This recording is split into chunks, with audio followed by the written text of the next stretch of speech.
power range. Okay, so that's an engine swap for like a 182. That's right. It's targeting that class of aircraft. So we're demonstrating it first up in a Vans RV10. We've got that sitting at our booth. If you're here at Sun and Fun, you can go and see that. And then the goal is to go into that flight trainer class of aircraft, such as the 172, 182, Piper Archers and those things. Oh, wow. Yeah, and I mean, those are some of the obvious most common airframes out there. Yeah, I mean, I fly Piper Archer and a Cessna 172 back in Connecticut. So this basically would take the Lycoming engine out and put your engine into an existing airframe? Yeah, that's the goal. You're keeping the fuel tanks and the fuel lines, and do you repurpose those? You can take that out, so you want to take out as much weight and complexity as possible from the aircraft, and ideally in the future replace those with batteries. Wow. To take up the weight there that the fuel would have occupied. So it's full electric, not a hybrid? It's full electric, full battery electric. Okay. Yep. Well, I got about 100 questions, and we got 8 minutes, so let's get started. So, okay, well, first of all, it fits under the existing cowling. I'm trying to picture I know how big a Lycoming IO540 engine is. How big is the electric motor? So it's actually much smaller. So the Lycoming is about, and apologies for the metric units, the Lycoming is somewhere around 200 kilograms of weight, but the electric motor is only about 45. So it's a much smaller package. Well, I can do that math. That's 25%. So, exactly. Yeah. It's a much smaller package. You actually lightly have to move the nose out a little bit. You have to fill it up for the weight and balance, and then we'll put the batteries forward of the firewall as well, just behind the engine there, a good portion of them to keep the aircraft balanced. The propeller, different propeller? Same propeller. We actually look for the we can use the same propellers. It'll be constant speed. It'll all the things that a pilot is used to flying. Our goal is to make it that you don't need any supplementary training to fly the electric aircraft. Everything will be familiar. The same controls that you're used to in your Cessna or your Archer, with the same propeller pitch controls if you choose a constant speed option for those aircraft. Well, usual constant speed propellers. Oil pressure is what drives it. You don't have oil, so you have an auxiliary oil pump. It's a little tank, a little auxiliary oil pump, cool. a traditional governor, right? We're not reinventing the wheel here. Yeah. Our philosophy is always change as little as possible, even though it's a significant change. Don't change the things you don't have to. So Right. Okay. Russ, I would be impressed if they put solar panels on the wings. I'm sure they're looking at that. A lot of people ask for that. Fly forever, right? Okay, so battery technology, right? We all know cars, obviously, are driving a lot of the advances in battery storage technology and capacity, right? So talk to us a little bit about challenges you've been facing or what you see the future of that. Yeah, when we started this journey back in the late teens, we started out just doing the motors. That was our expertise, and we realized very quickly that to be successful in aviation, the battery was going to be the challenge. So we put a lot of effort into the battery. We ended up developing a battery ourselves with some partners here in the US on some custom cells that we focused specifically on the missions for aviation. And these are very high energy density batteries, about 300 watt hours per kilogram, which are maybe 30% or so higher than you would typically see in an automotive application. And we've got those on display as well, so you can come and learn a bit more about that at our booth. Sure. One of the main, I guess, not complaints is probably a strong word, but for the existing electric airplanes that we do see is flight time. And of course, because this is a new developing technology, things aren't going to be as good. They're going to get better, right? So what are we looking at currently for flight time under an average, either training environment, like you mentioned, or if I want to fly somewhere? It's very important to us that for these initial ones, given that we do actually have the flight time to make it meaningful, it doesn't want to be just a 10-minute flight. That's while interesting, not that useful for general people. So we focused on what the flight training market will need, at least as a minimal viable product, and we're trying to hit that. So this aircraft will have about an hour and a half or so of useful endurance, which is quite useful, and it's enough to both do a Sunday flight or to start doing some of those flight training applications between the recharges. So you land for your $100 hamburger, or might only be a $100 hamburger now with this airplane. It'll be less. and plug it in. Yep. But charging time. Around about an hour. It uses the standard CCS charging, just like the plenty cars of time do. to eat. Yeah. Plenty of time to eat. Exactly. Yeah, charging infrastructure obviously is something that will come along, right? It's something that will come along. It'll be a bit like we saw with the cars, right? Yeah. But the good thing is a lot of airports around the US are already taking the plunge and installing chargers at the airports. There's 40 or 50 airports that have already done that. There's a couple in Washington already as well, where we're based. Oh, great, and hopefully increasing as these things become more popular. Right? You got to start somewhere, right? You got to start somewhere. Yeah, and I love this. So you mentioned, of course, the motor itself is much lighter than the engine you would be replacing, but then you got all the weight of the batteries. So you got a trade-off here with weight of batteries versus what the weight of fuel was, right? So talk to me a little bit about gross weight or payload and those kind of things? Yeah, our goal is to keep the aircraft within the original max takeoff weight, just to avoid the complexities of doing the modification there, but they will be flying at max takeoff weight. There's no doubt about that. We're replacing about 200 kilos of the Lycoming engine and the 60 gallons of fuel as well, so we have a lot of weight to play with. It's likely things like the RV-10 would initially be a 2-seat rather than a 4-seat, just to take the extra weight of those passengers and to get the useful range. But most of the time you're only flying with 1 or 2 people anyway. True. And if it's an instructing situation, you've got an instructor, 1 student, which is quite common. Yeah, it's true. I have a weird question. What does it sound like when you're actually flying? Because I fly and listen to the engine RPMs, and I kind of go by what the engine sounds like. Am I going to be bugged out if I'm flying this thing? Is it too weird? I like this question. It's different. So actually, we did a conversion on de Havilland Beaver in 2019, and I actually was lucky enough to get to go and fly that. And most of my flying experience is in gliders, and it reminds me a lot of gliders. So you have different. So you got sound a lot of quiet in your own head to deal with. It's quiet. You can hear the whistle of the wind, wow. Right? So you fly by the wind noise. Probably hear ATC yelling at you easier. You got a volume knob for that. But I'm sure you do still have some prop noise. There's some the prop noise. is a lot of the noise of an airplane, right? Yeah, the propeller produces a lot of noise. We actually found that slowing the propeller down gives you better efficiency and also reduces the noise, which is nice once you're in cruise. So you can keep the noise in there, but there's none of the vibration that you have with a reciprocating engine. It's more like a turbine, but with less of the noise. Yeah. How about have you evaluated noise from the ground? With overflights or, around busy airports and, noise complaints are always a huge... Hello, this is Russ Rosleski from the Stuck Mic Avcast. You're listening to Sun and Fun Radio, WPEP 788, 1510 AM, and online at liveatc.net/SNF. Pilots finally have sunglasses that work. Flying Eyes Optics features patented 1mm templates that fit inside any headset or helmet, and thousands of custom combinations built to your exact specifications in minutes. Need prescription lenses? Our opticians are on site to help. Plus, meet your favorite aviation YouTubers and airshow celebrities nearly every day. We've moved to a new location this year. You can find us at booth MD7B, right next to Waco Aircraft, and on the web at flyingeyesoptics.com. Sun and Fun offers many services for our handicap guests. Handicap parking is available near the registration building. Please let the parking attendant know so they can wave you onto the lot. We have a golf cart that will shuttle people from the handicap parking lot to the ticketing window or the scooter rental. You can bring your own wheelchair or scooter, or we have them available for rent on a daily basis near main registration. Please visit the Handicap Services office located on the west side of the admissions building in the main gate plaza, or go to flysnf.org for more information. In times of crisis, the American Red Cross is there for the men and women of the United States Armed Forces and their families. From communicating messages during emergencies, to outreach, to the National Guard and Reserves, to veterans assistance and military hospital visits, the Red Cross provides vital services. Support the Red Cross service to the armed forces and change a life, starting with your own. To find out how you can help, visit www.redcross.org or contact your local American Red Cross chapter. Thank you. While you're enjoying some high-flying action in the sky, you can enjoy some low and slow flavor on the ground at Sarasota Smokehouse. Whether you're here as a pilot, an airplane enthusiast, or just here for the food, you can follow your nose to the Sunset Grill, where you'll find mouth-watering barbecue and ice-cold beverages. Located in the Cafe Pavilion, formerly known as the Sunset Grill, Sarasota Smokehouse is open 7 a.m. till 10 p.m., Tuesday through Saturday. Drop by between 4 p.m. and 8 p.m. each evening for live entertainment and music. And we'll see you at Sarasota Smokehouse.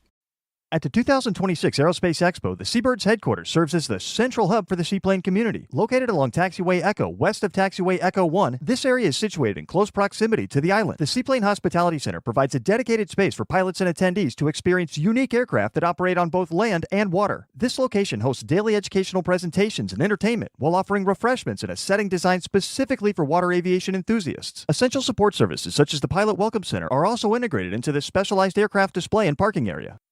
Are you an early riser or just want to get started early taking in all of what Sun and Fun has to offer? If so, you should come check out the balloon launch and see balloons in all shapes, sizes, and colors daily. Limited demonstration flights start at 7 a.m. in Paradise City. And don't forget about the big event, the balloon race from the main flight line on Saturday between 6:30 and 8. Note this event is weather dependent, so check the schedule on the Sun and Fun app or at flysnf.org. You can help save lives by donating blood at the Big Red Bus at this year's Sun and Fun Fly-In. You could literally be saving the life of a hospital patient. The annual Sun and Fun Fly-In Blood Drive is Tuesday through Sunday, 9 a.m. till 5 p.m. Each day is a great opportunity to help others. All blood donors receive a custom Sun and Fun Fly-In t-shirt plus a $20 e-gift card. You can make an appointment to donate blood at oneblood.org/sunandfun and share your power to save lives. Start your day right with the Twin Palms breakfast every morning from 7:30 to 9:30 a.m. at the southeast corner of the Warbird Ramp and Bravo Taxiway. Enjoy a delicious meal for just $12 per adult, $6 for kids 3 to 12, and little ones under 3 eat free. Proceeds generated will be donated to the Aerospace Center for Excellence's year-round education programs. It's a great way to fuel up for the day's adventures, and everyone's invited. Don't miss out. Come join us at Twin Palms Breakfast. Looking to enjoy the air show close and personal? Want to be right where the action is? Come to the preferred seating area, which is located on the flight line right in front of the announcer stand. You'll have access to restrooms, shaded areas, bag storage, and complimentary water. Seating is provided, so you don't even need to bring your own chair. Access to the preferred seating area is available for an additional fee as a ticket add-on under the Ticket Upgrades package on the Sun and Fun website. Space is limited, so make your reservations before tickets are sold out.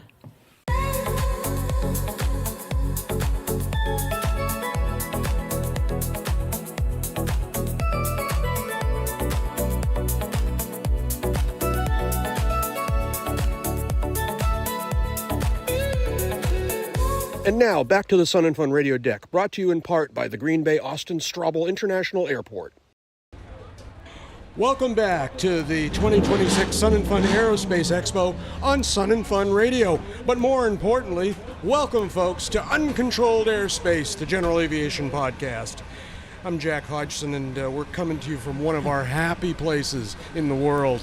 We're coming to you from the grounds of the Sun and Fun Fly-In, aka the Sun and Fun Aerospace Expo. We're out here on the deck of the Sun and Fun radio station in the heart of the Fly-In grounds. And I'm here with some of my very, very good friends.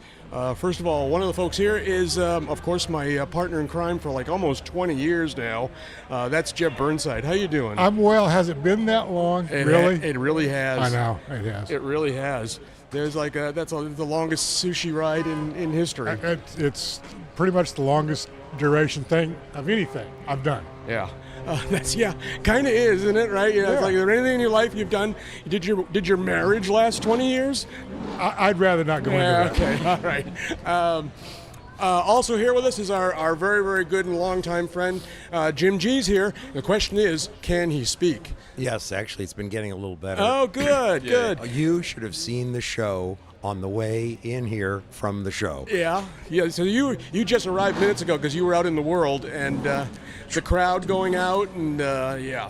Lots of ambulances, lots of fire rescue. It was a scene Seriously? out there. Oh, yeah. Really? Oh, yeah.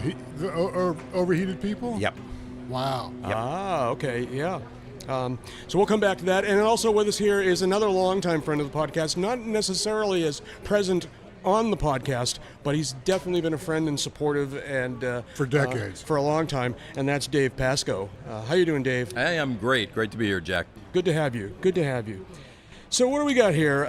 It's day 5 of 6 for Sun and Fun this year, and Jeb. So Jeb, you went out.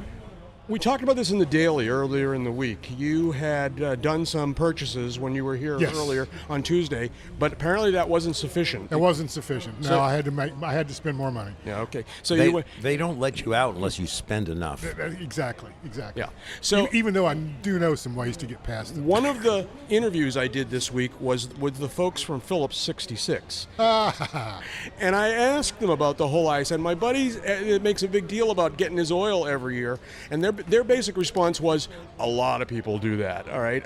That's just not an unusual thing for people to come to the show and walk away. And to the point where if you buy 3 cases of oil, they'll actually help you get it back to your vehicle, and there's just They told us how many pallets. They go through I forget the 3 number. or 4 pallets every year, and that's not a small amount of motor oil.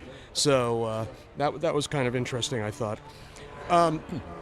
I had a really interesting encounter earlier today, as a matter of fact. it was in between so I was doing interviews for the radio station, and during one of the in-betweens, I was standing in the steps over here, and an attendee kind of walks up to the bottom of the steps looking a little puzzled, and he's got his phone in his hand, and we see this all the time. I said, can I help you find something? What's going on? And he goes over, starts to hold his phone up to me, and I'm thinking he's going to show me some booth number he wants, right? He's swiping through the Uncontrolled Airspace website on his phone, and I go, that's me. That's my podcast, And he looked funny for a second, and he goes, now I recognize your voice. I didn't recognize your face, but I recognize your voice. But better yet, it turns out he's a visitor from Netherlands. All right? Yeah. Nice. Who is here for the fly-in and sought us out this morning, and hopefully he's going to stop back by. Because I told him Jeb would be by later on in the day, and so we'll see if he makes Line it up over. for autographs, baby. I tell you. Visited Nashua Airport, you're missing out because it's a cool airport. It's got a great restaurant. It's so forth and so on. What's the latest? So the latest is, the local FBO got bought out by some big pocket buyer. There is still no hangar space, no new hangar space. I think, we're starting to see there some of the effects of FBOs being bought out in that prices of everything sort of go up. I see this, I interact with obviously a lot of people in the aviation industry all over the country. And so I hear things. We all hear things. And one of the things I hear is that that's what happens whenever a business gets bought out. It's still a great airport. Very busy. It's a real intensive flight training airport. Lots of helicopter activity and a real mix of traffic. There's jet traffic, GA, piston, turbine traffic. Just a lot going on there. And it's a towered airport. So people don't know where Nashua is. Nashua's kind of sandwiched between sort of Manchester and Boston, but not in a straight line. Yeah. And it's actually a little while ago now, but I know a few years back they redid the whole runway environment and taxiway environment.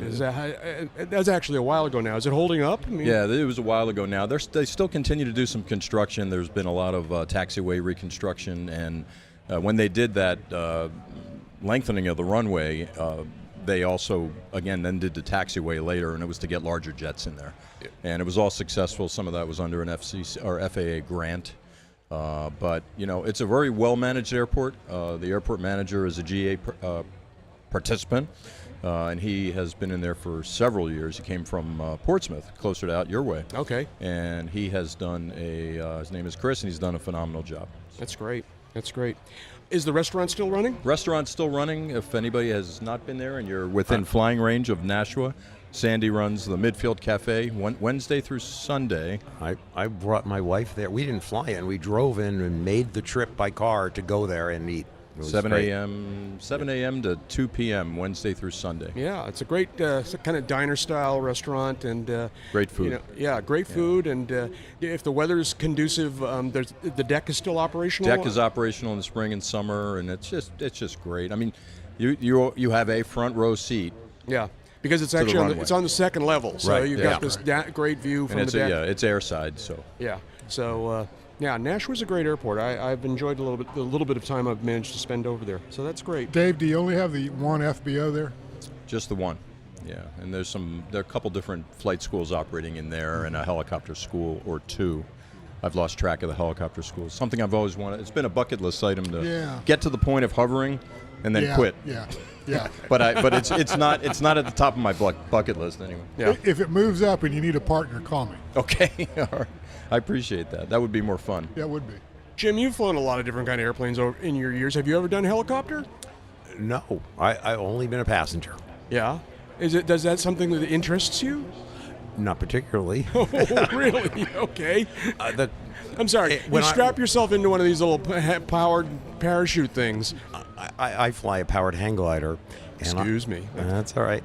And I sit over on top of my airport, say about 1,000 feet above the pattern, which is 2,000 feet above the ground, and facing into the wind and moving forward at maybe 20, 30 miles an hour, so it's not much. You're in hover mode. Basically hovering over, just watching the airport traffic pattern and the people on the ground and the cars and just watching the scene.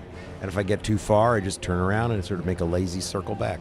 Yeah. No, one more comment on helicopters. I ran into one who's got to be one of the top flight instructors in the industry yesterday, and we got to talking about helicopters, and he tried it. He couldn't do it. Yeah. He could not do it. And I was floored by that, because I figured with all of his skills. So fixed wing going to rotary wing, I think, is a lot harder than going the other way. I'm not sure if that's fully true, but it feels like every story I've heard, that's maybe true. I mean, I think, yes. I was going to say hand-eye coordination. It's the hands that are doing different things. It's a whole. And they talk about it's like trying to balance on a beach ball. Yeah, right? like a bear trying to balance itself on a beach ball. The helicopter is constantly trying to fall over, and you've got to really, really balance on top of that ball and not fall over. And airplanes just want to fly. Yeah, yeah, makes a lot. And that to some extent, seems like a better arrangement to me. But okay. Dave, last time we saw, at least last time, maybe not last, but a while ago, I saw you and you were going through a thing because you're a member of is it fair to call it a club? Flying club that currently has 2 aircraft, and call it a year ago or so, one of your airplanes had been damaged. What happened? Yeah, so last February, there is an ice runway. It's the only ice runway certified by the FAA in the lower 48 states. It's in Alton Bay, New Hampshire, and one of our aircraft, the Bonanza, was an A36, went in, had an incident or an accident. Fortunately, the pilot and her husband were okay, but the aircraft ended up getting totaled.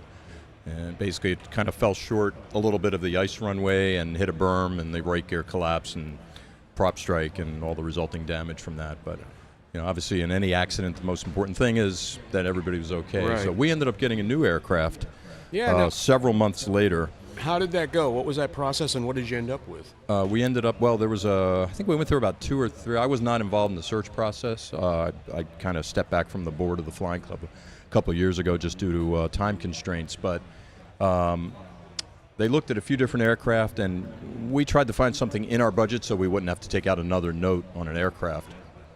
They found an F-33A, a 4-seat Bonanza, and down in Texas, and that checked all the boxes. It had meticulous maintenance records, and there's a whole bunch of things. We're pretty particular about the aircraft that we let into the club, and maintenance and all that sort of stuff. So the only thing about it is that it had a lot of stuff in the tail. It's a real upgrade in terms of avionics for us, because we were on a GNS 480 and now we're on GTN 750, 650, dual Aspens. The autopilot's kind of older, and that's sort of a risk factor because there are not too many places that can maintain that older equipment. But it's a net gain. We have tip tanks, which are neither here nor there for most of the missions that we fly, but it could be useful. And then it has TKS, and it has what else does it have? A whole bunch of stuff had to come out of the tail. I just want to come back to that. There was like 50 pounds of stuff, like an active traffic system, an old ELT, and wiring that went nowhere. Yeah. So there was just wiring. All that stuff came out. The CG was really aft. The CG came up at least a couple of inches. So it was a massive improvement, and we did not have to put a ballast in the front in order to get into a better operating range for weight and balance. A net gain for us. Oh, it has air conditioning. That was the thing I forgot. Oh, okay. So coming from Texas, it was, and I'll trade you. Yeah, you would think that in New Hampshire, what do you care about air conditioning up in New Hampshire? Well, it does get hot in the summertime, and we got a taste of that because we got the aircraft in August, and it's pretty nice. So so we're enjoying it. That's great. Jeb, your airplane has tip tanks, and the thing I've always found interesting about tip tanks is that they do more than extend range. They change the gross weight, the allowable gross weight. How does that work? It depends on the tip tank, which I think you said you have Osborne. I think we have Osborne. Yeah. BDS sure. and Osborne are the 2 main manufacturers, Barrel to Shannon. Basically, you get an end plate effect from the tip tank. Right. That helps with the aerodynamics. But you also spread out more of the weight right. across the wingspan. which allows for the greater gross weight increase, or the greater gross weight. It's a little bit convoluted. It's a little bit about magic, and it's a little bit about weight and balance, and it's a little bit about the airplane's ultimate load limits. Yeah. You do, as my airplane is, you do move from the utility category into the normal category. But for all intents and purposes, that's a nothing burger. Yeah. Dave, do you know whether your tip tanks get you this magical benefit? I think they do, but I'm not 100% sure. Yeah. I sort of in a place where I don't think I would ever use them for my mission, so I know how to operate the tip tanks. I know what the limitations are. There's a whole bunch of things about, how you have to sort of drain them, into the mains.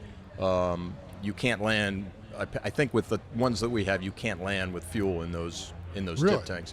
So they may be a different type, and so I'll admit I'm fairly ignorant on the tip tanks. How long have you had it? You have Since August, yeah, and only once has anybody used the tip tanks, and it was on a humanitarian flight for PALS, which is a great organization. I used to fly for them. My currency doesn't meet their requirements normally lately because of less flying than I would like to do, but they wanted to not have to refuel up in northern Maine, down East Maine, at night, and they wanted to make it all the way back to Nashville. So he used the tip tanks, and it was a great application for that mission. But I think you can get sort of like way more than 7 to 9 hours of endurance, fuel endurance. What do yours do? I can do that also, yeah. The standard 33 has 74 gallons usable. Yeah. With the BDS tanks, I get another 30 on board. And you probably get another 40 on board. I think it's 40. With the Osbornes, yeah. Obviously, I need to study up on it more. Once or twice. But the range, not only is the range and endurance much greater, but the flexibility and the utility that you get from all that. Mine, you have to burn down fuel in the main tanks to make room for the tip tank fuel, and then transfer it with electric pumps. Some tip tank installations, some of the other Osbornes anyway, you can plumb them to your fuel selector and actually use them for takeoff and landing, legally anyway. Not so with the BDS tanks. You're still stuck using the mains, which is okay.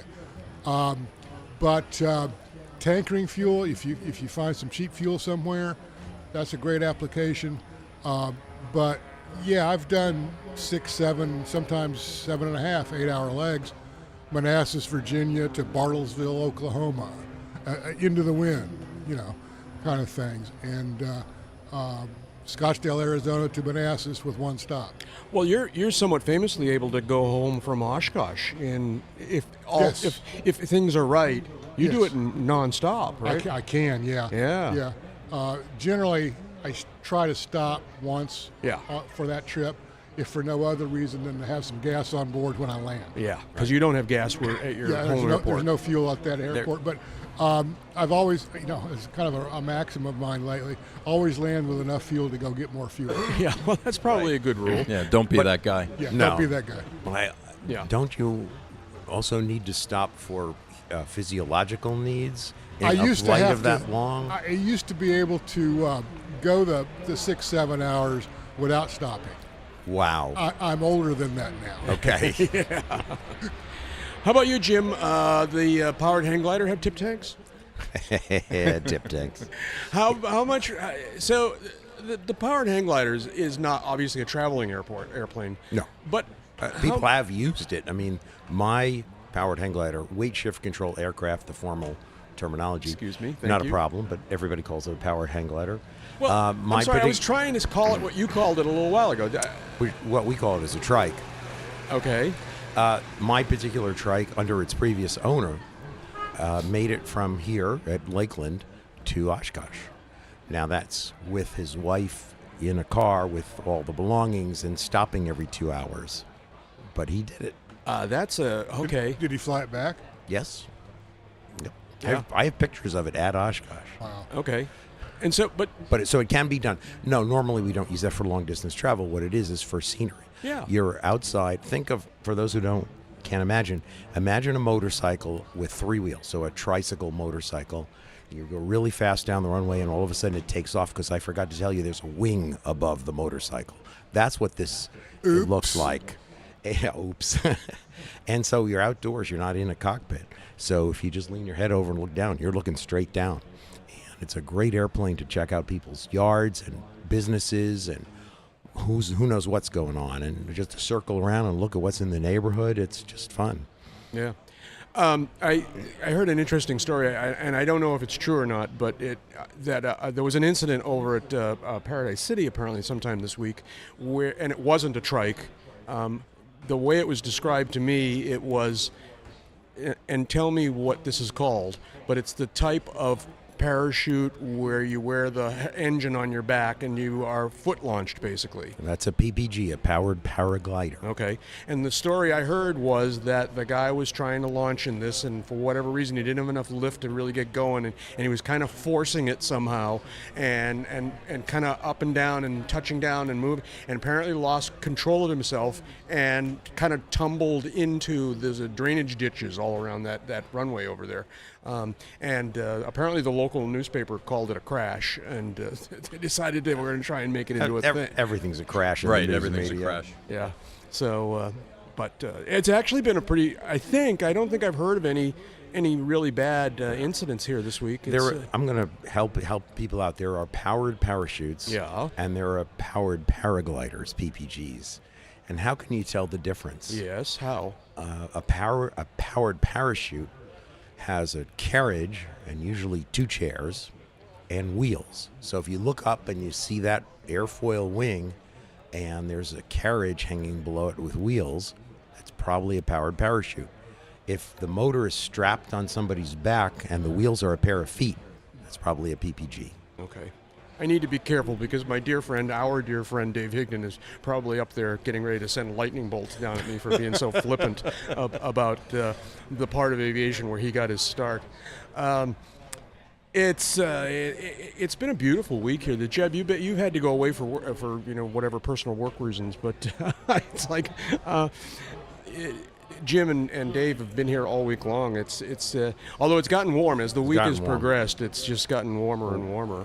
We had the best. Jack and I had the best job, the best volunteer job here at Sun and Fun. We were at the radio station microphones interviewing anybody and everybody from this show. So we didn't have to go out and see the show; it came to us. How about that? Yeah. And a bunch of a little bit later in this episode, I hope we'll talk a little bit about. I have a couple that I thought were notable, and I'd like to share with that. Maybe you do as well, Jim. A few. Yeah. I'm trying to figure out where we want to go. I'm dragging a little bit here because we've got a break coming up in a couple minutes, and I didn't want to start a whole new topic before we get to the break. But one of the people I met here today was a guy named Dave Hill. Dave Hill was he's the principal of a company called MotoArt. MotoArt has a long history of taking old airplane parts and building them into artisan furniture and things like that.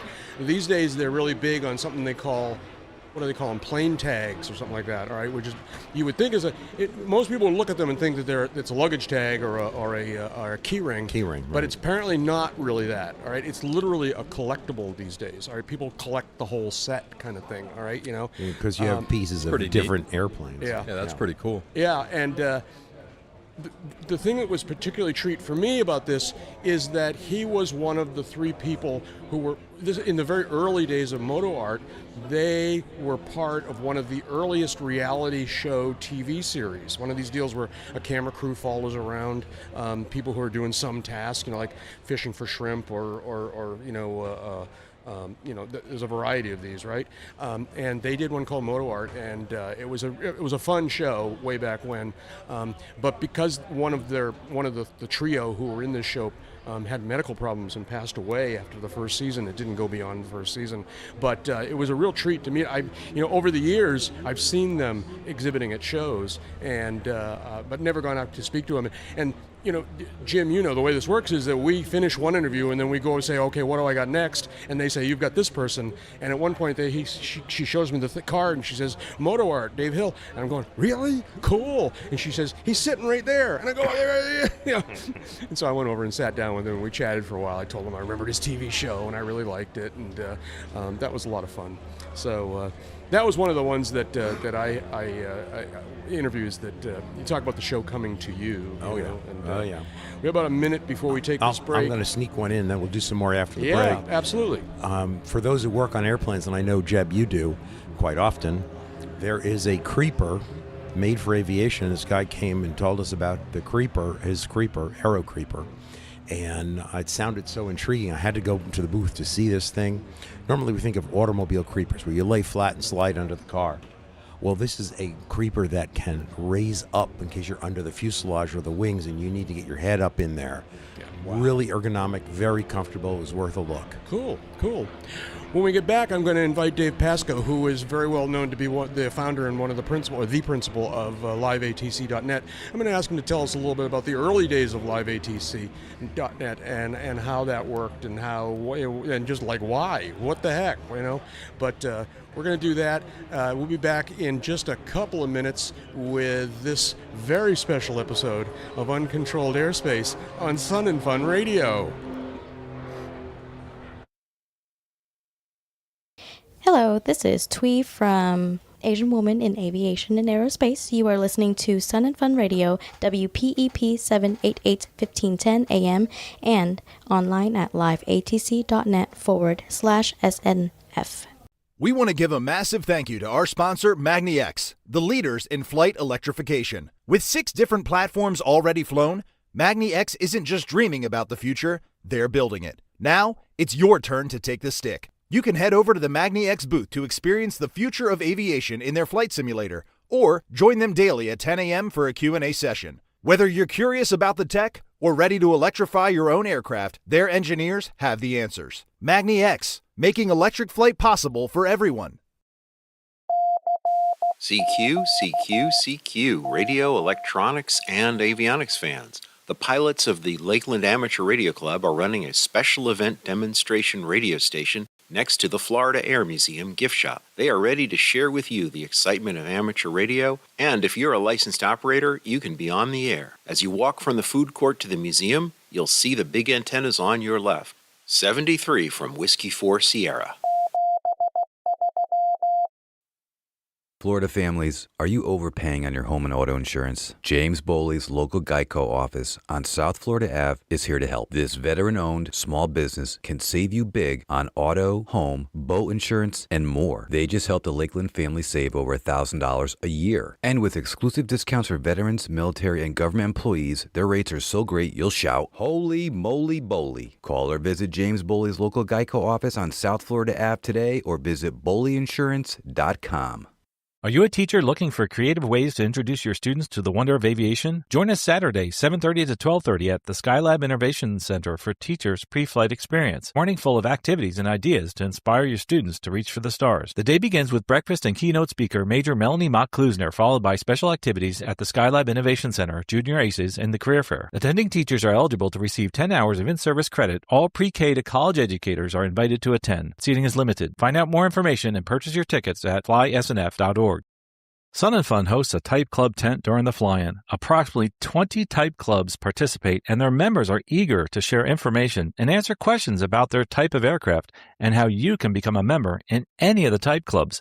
Whether you're interested in Cubs, short-wing Pipers, Cessnas, Balancas, or any other aircraft represented by their club, you won't want to miss the Type Club tent.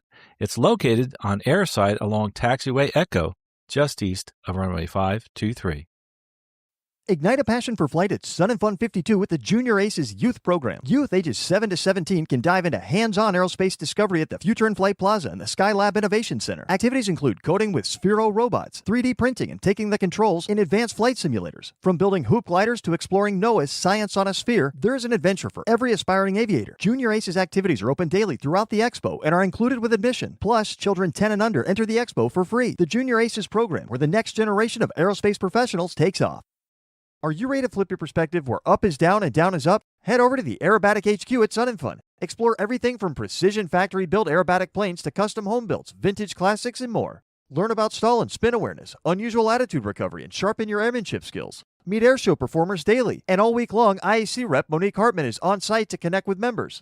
Don't miss Birdie's Red, White, and Blue Pit Special. Kids can hop in, grab the stick, and let their imaginations soar. Find the Aerobatic HQ south of Echo near Runway 5. We'll see you over there. It's Dr. David Kolbaba. Yes, hydration is everything. So what happens in the sun? Our bodies perspire to keep us at 98.6, and that warm breeze across our face evaporates water from our bodies too. And those caffeinated beverages are diuretics, which means that when we drink them, we can become dehydrated. So stay ahead of the curve by drinking water all throughout your stay here at Sun and Fun. For Sun and Fun Radio, this is Dr. David Kolbaba. Hey, Sun and Fun fans, we have a new area called the Sandbar, which will be co-located with our light plane area in Paradise City and will house food trucks, a large shade tent, picnic tables, and benches. The best part, Sun and Fun Radio will be piped in, so you won't miss a single thing from our great interviews to daily air shows, night shows, and Sunset Aerial Circus. Get your tickets now for the Sun and Fun Aerospace Expo in Lakeland, Florida. Don't miss the food and the fun at the Sandbar. We'll see you there.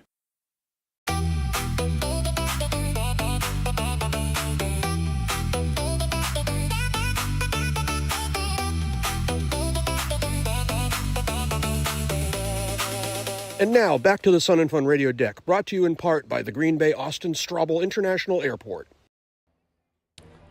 And we're back here on the deck. Did you hear that voice? I did not. Oh, okay. It was the voice of a great American. Ah, okay. Well, I'll have to look that up. Yeah, that was, yeah. So, we're continuing to have a great time here at Sun and Fun 2026. We're in between air shows here. For those of you who are listening live, or maybe just want to get the context if you're listening on the stream later on, they have on Saturdays they have two air shows. They have the regular day air show, then there's a break, and then they have the infamous, really quite spectacular night air show, and that will be coming up. And as a result, there's still a big crowd here, and still a fair number of people coming in. So now, and this direct sunlight seems to have been cut back. It looks like the clouds are kind of forming up a little bit, which will be good to take the heat of the day off a little bit, I hope. That's a little indication of the increase in humidity over the week as we get more humidity. Oh, yeah, and it certainly has gotten a lot more humid today, but there's just been a lot of cool stuff going on here today. Welcome to Florida. Thank you. Yes. Good to be here. Yeah, right. Jim, during the break, you were telling us about a particularly notable airplane that you had seen. What was it? Describe it again. It's a older airliner, small by today's standards, but large if you compare it to a DC-3.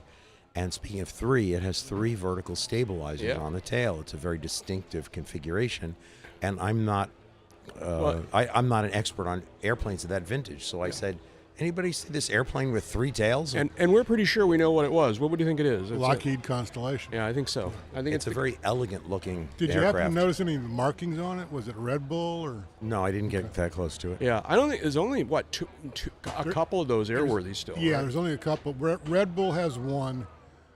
There's a commemorative Air Force-like organization that has another one. And there might be a third one under renovation that was served as Air Force One under Eisenhower. Yeah. Well, that was going to be one of my questions. Is it the case? And I tried to look it up and failed. Was a Constellation the first Air Force One? Well, gets a little squiggly. It is a little tricky because I think Roosevelt flew to Yalta during World War II. I think it was Yalta. Yeah. During World War II. And in fact, the captain on that flight is the namesake of the airport where I learned to fly. Oh, really? Yeah. But so there was that. They didn't call it Air Force One. They would have called it Army Air Force One, whatever. Yeah. But Air Force One didn't really become part of the nomenclature until the Eisenhower administration. Yeah. Okay. And that was before the 707s, the VC-137Bs that Kennedy inaugurated. Right. I think he still flew the first couple of flights on a Constellation. Oh, really? That I didn't know. Okay, that's interesting. I want to say that I've read someplace that Eisenhower's Constellation is on display someplace. Yes. It's somewhere, and/or it's being renovated. Yeah. Yeah, I remember at one point. It's a shame we don't have some device. Yeah, we I know. Look all this up.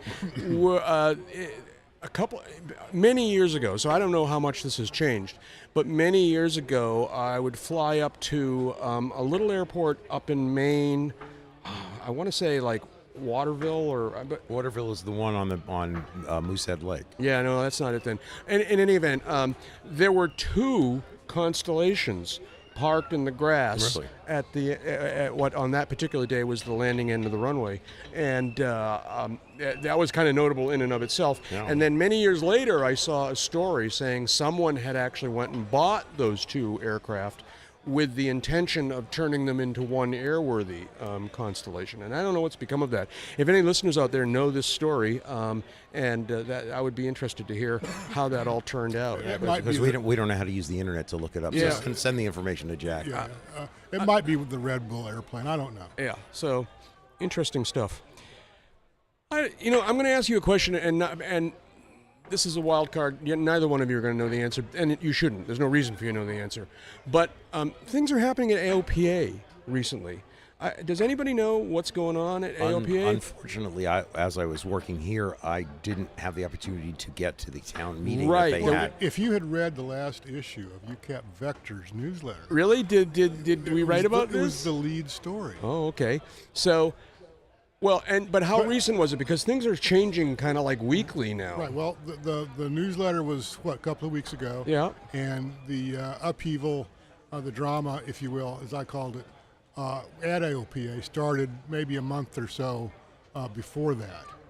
So the punchline is Darren Pleasance. There you go. Thank you. Darren Pleasance resigned, left the position, was asked to leave. Yeah, I think it was more the latter. Fill in the blank. Yeah. Creating a little bit of an uproar. Yeah. With the membership of AOPA. Yep. Pleasance was popular.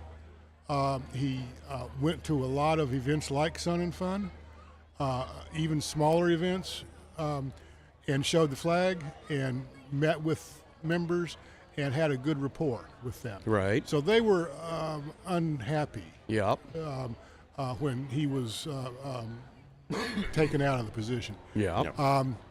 Since then, a lot of angst has cropped up among not only the AOPA membership, but as the board of directors, as well as the staff, because all of this affects them too. I think it has to do with communication. When they said, "Oh, he resigned," and that really wasn't the story. Right. What happens is you lose a certain amount of credibility because you're not being open and forthright with the members, and I think it may not be about Darren Pleasance. It may be about how open AOPA has been or not been. That's probably a big part of it. I think another big part of it had to do with Pleasance being out there, being the face of AOPA, and I think some of the board members may have felt threatened. I don't know why every CEO of AOPA has done that in my lifetime. So that's their job. Yeah, and that's exactly their job. I don't know much more about the details than that.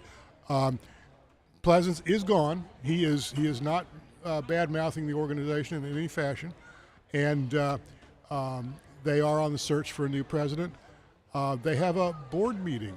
I should say it's not a board; it's a board of trustees. Board of trustees. They have a board of trustees where new trustees will be elected. That's first coming up next month. Yeah, because the thing that happened since then was apparently 2 of the higher-up members of the board resigned, and that now they've proposed some changes to the board bylaws and things like that. And yes. So it's an interesting uproar, and I have no inside information about what's going on there, but yeah. Magically, on my little screen here has appeared this little snippet of information. The Connie at SNF is a C-121 Alpha from Lewis Air Legends, and it was used by General Douglas MacArthur. Yeah. Okay. All right. kudos to the booth guys here. Sun and Fun Radio is amazing. Apparently they do have a device. Very good, very good. So AOPA, I don't know what's going to change. I mean, maybe nothing will change, but maybe something. It'll be interesting to watch. As I said in the newsletter, AOPA is an institution. Whether you're a member of AOPA or not, whether you think it does a good job or not, it's still an institution within this industry. And lately we've seen a lot of institutions fall down. Yeah. Speaking of one that hasn't fallen down, to see how I made that transition. I wasn't finished. I wasn't ready for a transition. Go ahead, Jeff. But we've seen so many institutions just fall by the wayside here. And AOPA should not be one of them. Let's hope not. It really does an important job for us. When I first became a pilot, back then they were a little bit more strict. I don't know if they are still, about only allowing pilots to become members. You have to have soloed. Is it still the case? Yeah. Yeah. Okay. No? Okay. Yeah. Nope. I stand correct. Nope. Student pilots, anybody with a genuine interest in aviation. But I remember I knew of the organization, and I was tickled when the time came that I was eligible to become an AOPA member. And they do a lot of great work. They provide a lot of great services. And especially the representation in Washington. Yeah. If they weren't what they are and who they are, they would have to be invented. Yeah, absolutely. So it's an interesting thing they're going through there now, and there's that. I should mention, by the way, that Dave Pascoe had to step away. He has myriad responsibilities and things he's involved with, and he suddenly got called away. We're hopeful that he's going to be able to return before we finish this episode and tell us about Live ATC and also participate in another conversation that I hope he would be available to participate in. But let's talk about some other things here. All right. Another interview I got to do this week. And once again, it's one of these deals where you walk up and say who's next on the list, and they give you a piece of paper, a card, actually an iPad, all right? And I'm looking at it, and it said Red Lake Pilot, and I'm going, that sounds somewhat familiar, but I don't know exactly what that is. And then so I walk over to the guy who's standing on our deck and started talking with him, and it turns out we've talked about this on regular episodes of this podcast. This is the pilot who had a forced landing on an Indian reservation in Minnesota. That incident. And had his airplane confiscated by the tribal elders, I guess is the right term, I'm not sure. But and ever since then he's been struggling to get, this was like last fall this happened, and still hasn't gotten his airplane. This was that guy. This was that pilot, all right? Still hasn't gotten it back. And has not gotten it. And so I had a chance to talk to him for a few minutes and get a little bit update on the story. That's correct. He has not gotten it back, and it doesn't sound promising. It's heartbreaking that this airplane is apparently stored in not an airport, but like some sort of storage yard. Right. And it's tied down to a couple of automobiles, and it's spent. This is a fabric airplane, and it spent the winter outdoors in Minnesota. All right. Yep. And he keeps asking, well, can I go see it? Can I send a mechanic up to just kind of like check on it? And they won't let him. And he's been, both trying to raise some money and so the raise money part is interesting because he was very clear in our interview that he's not looking to raise money for the purpose of getting his airplane back. He says, that's on me, I'll get my airplane back, or I'll take care of that, all right? He says, but I'm working with the Minnesota Pilots Association or something like that, the Minnesota Pilots Group, and a little bit with the FAA to try and get these parties to work together to come up with some sensible rules. Because what the tribe claims is that they control the airspace over the reservation, all right? Okay. Which I guess I'm slightly sympathetic to their desire to control their reservation, but that's not the way this works, all right? And, but they're claiming that they do and that he was in violation of their I don't know if they used the word, but airspace rules, and that's why they confiscated his airplane. And he's trying to, along with the Minnesota Pilots Association and some others, are working to get all the parties involved to talk and develop some sensible rules for how this airspace can be used, but he expects that this is going to get expensive, that it's probably going to involve lawsuits and whatnot, and he is soliciting donations for that effort. And we'll put in the show notes. I don't have it handy, but there's a website that you can go to if you want to help him out that way. It's just it continues to be a heartbreaking situation to have because it was like totally by surprise. He landed out and it was a perfectly reasonable off-field landing. He landed on a road. Everything was fine. And he'd called his mechanic, and he was starting to make arrangements to have his airplane brought home, and the tribal police had responded and were helping him, and were apparently even afterwards very pleasant. All right, but at one point they suddenly came to him and said, "Really sorry, but we've been told we have to confiscate your airplane." All right, or impound, I guess is the word. Impound, they use. yeah. And so he's in kind of a jam. Jeb. Yeah, I just wanted to add, no matter how this comes out, and presumably the tribe involved here, certainly they have some rights relative to the land. Overflying it is one thing, landing on it is another. Right. I think maybe the FAA should come up with a chart device that would explain or at least outline this airspace and this land. What you got to be careful of is private, the precedent that might induce private property owners to say that you can't fly over their land. I understand that, but private property owners are not Native American tribes. True enough. And do not have reservations. But we'll look at that for precedent. Okay, you got to be careful. I understand about that, but there's some distinctions. But I don't know what I would do if I was in this gentleman's shoes. Call my insurance agent. Well, there's that, and whatever. But yeah. So it's a tricky situation, and I fear for this airplane because it's just been in a bad situation for a long time, and I don't know how well it must have survived the winter. But time will tell. Anyways, Jim, anybody else comes to mind that you interviewed that was particularly interesting? Yeah. We interviewed the Florida commander for the Civil Air Patrol, the whole state of Florida, and can't remember his name, and we can look it up, but the gentleman was a very good spokesman for what Civil Air Patrol does and for their mission as it relates to getting young people involved in aviation and how it helps them grow and mature, plus it's a little bit of a feeder for the military, but that's not the primary purpose. And by the way, you don't have to be a youngster to get involved in CAP. They're looking for all kinds of volunteers. But it just jumped out at me as one of the better interviews, and if you can access it through the Sun Fun Radio website, it's worth a listen.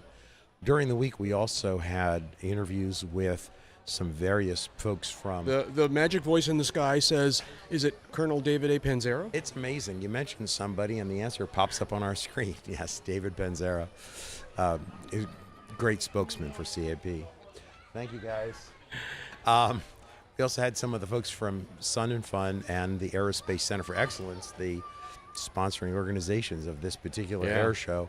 And an organization close to your heart. Oh, yeah. Yeah. And speaking of organizations that are well run and are open about everything, Aerospace Center for Excellence is that. Nancy Leanhouse, whose husband was the CEO here for 12 years, she is retiring this year from leading our upscale dining amenity, which has grown from just a catering tent to an amazing upscale private club that attracts hundreds of people and has raised, are you guys sitting down? Several $1 million for this effort just from ticket sales at 927 over the years that she's run that. Our incoming board chair, Eric Washburn, was here for an interview as well. Very nicely spoken gentleman. He's been on the board for quite some time. He is a commercial airline pilot, and believe it or not, being an airline pilot has time to chair the board here at the Aerospace Center for Excellence. So really nice connection there, and I think he will do great as our incoming board chair. Those are some of the ones that stuck out for me. Yeah. Jeb, you were spent a lot of this week at home. Anything you heard about what was going on here that caught your attention? No, not really. I mean, I wouldn't say that it's been a dull and boring show by any stretch of the imagination, but nothing really rose to my, nothing about Sun and Fun anyway, really rose to my level of, I need to learn more about that. Sure. I mean, that's not a bad thing. In No, some it's ways, it was not. just your basic great Sun and Fun. Exactly. Exactly. And I'm not aware of any accidents. I'm not aware of any problems with other airplanes landing or taking off or anything like that. The show did sell out today, as it did last year. Yeah. Showed a little bit earlier in the day because the show keeps growing. Yeah. So that was good news. Yeah. I did hear about an accident with a golf cart. Do we consider that an aviation accident? I don't know. Unless it was hit by an airplane. No, I don't think. Okay. But no, I mean, even Tuesday when I was here, it was obvious that this was going to be a well-attended show. The hangars were busy. The walkways are busy. They're just even more busy, I think, now than they were then. Yeah. So, I can certainly call this a successful show. Yeah. We have done, and I'm putting myself in Sun and Fun when I say we've done a much better job with remote parking this year. It hasn't been the incredible mess that it was the last couple of years. They've done a really good job getting the transportation arranged and outlying lots well marked further out. It's really been good. Yeah. In a story that's not a Sun and Fun story, but Jeb, you were telling me about this. I hadn't heard nothing about this, all right? And that is dogs and cats running wild on guard. Yeah. What's the story here? Anybody who's flown in the last several years should be aware of an FAA NOTAM that requires them, when practicable, to monitor the guard frequency, 121.5 for VHF and 243.0 for UHF. It's almost impossible to do that because whoever these people are have taken it upon themselves to make the frequency pretty useless by making meow sounds and dog barking sounds. Oh, great. That's all you need. And this just seems... But part of this is it's been going on for years, maybe decades. Yeah. Okay. And all of a sudden, the mass media has discovered this. Now, presumably, I have to know, you have to think anyway, that the FAA has been aware of all of this. Some of the news articles they're clogging an ATC frequency. Well, it's not really an ATC frequency. And another news item I saw said, in the skies over Washington D.C., pilots are meowing. This kind of thing. And this has been going on for a lot of years. And it's not new. If someone had a bona fide emergency and came up on the frequency, yeah, all the meowing and barking would stop. One hopes. Yeah. It makes me ask, what did we miss in grade school with these people? Well, there's that question also, and you also have to ask in your level-headedness, how did we make these people pilots? If they're acting up like this, yeah. How did they become pilots? How do we let them stay pilots? I don't know, but it's the whole internet anonymity makes people insane thing, right? They're mashing a mic button on an airliner at 37,000 feet, and of course it does tend to blanket the area. Again, you can't think that the FAA hasn't known about this from 4 years. It probably hasn't risen to their top priority. There's nothing. What are they going to do about it? All you have to do is change every radio in every airplane to a new kind of radio. There you go. Exactly. That's all you need to do. That's all you need to do. Yeah. If it was airliners, though, these things are being recorded, right? Yeah. Well, okay. I see an ugly solution to this problem, but there's an erase button. For the cockpit, for the CVR, Is it really? Yeah. I didn't know that. Yeah.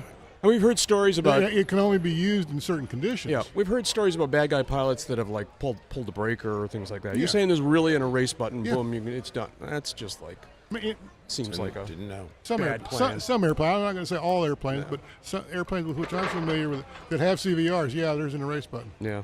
So, anyways, hey, listen, I think we've just about reached the end of our allotted time here. We are coming up on it. It's a great Sun and Fun. It's almost done. They got another big day tomorrow. If you're listening to this live and you could still come to Sun and Fun tomorrow, you should, because it's just a blast to be here. Jack was absolutely terrific working with you here at Sun and Fun Radio. Thank you. And, we've worked on the podcast over the years, and we get to work together at the radio station. It's a blast. You guys didn't see that. All right. The magic voice from God, from the heavens, just flashed the word meow on our little screen here. Hey, listen, I want to say thank you to a few people here. Jim G, thank you very much for taking some time, and I'm glad your voice came back. You were sounding a lot more pitiful I was just this morning. whispering yesterday. Yeah. Now, today I sound like Kermit the Frog. Yeah. And thanks to Dave Pascal, obviously wasn't able to return to us, but that means we get to get him on the regular podcast to tell us the live ATC story. Penance must be paid. Yeah, that's right. So we'll do that. Brian, our soundboard guy, is great. He's been doing this for us for a couple of years now, and he always does a wonderful job. We appreciate that a lot. Big thank you. Just cannot thank enough Dave Shalbetter and the entire Sun and Fun Radio crew for all the help that they give us and the hospitality. It's just terrific.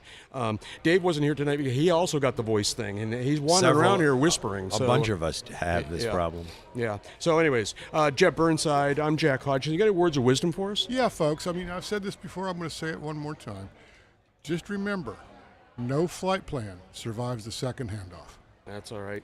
And that's it, Wayward Aviators. That's enough talking. Let's go flying. Absolutely.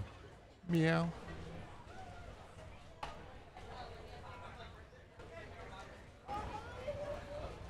Hello, this is Lizzie Havens. You're listening to Sun and Fun Radio, WPEP 788 1510 AM, and online at liveatc.net/SNF. Pilots, protect your wings with Lima Bravo Aviation Insurance. From private pilots to commercial operators, we provide coverage designed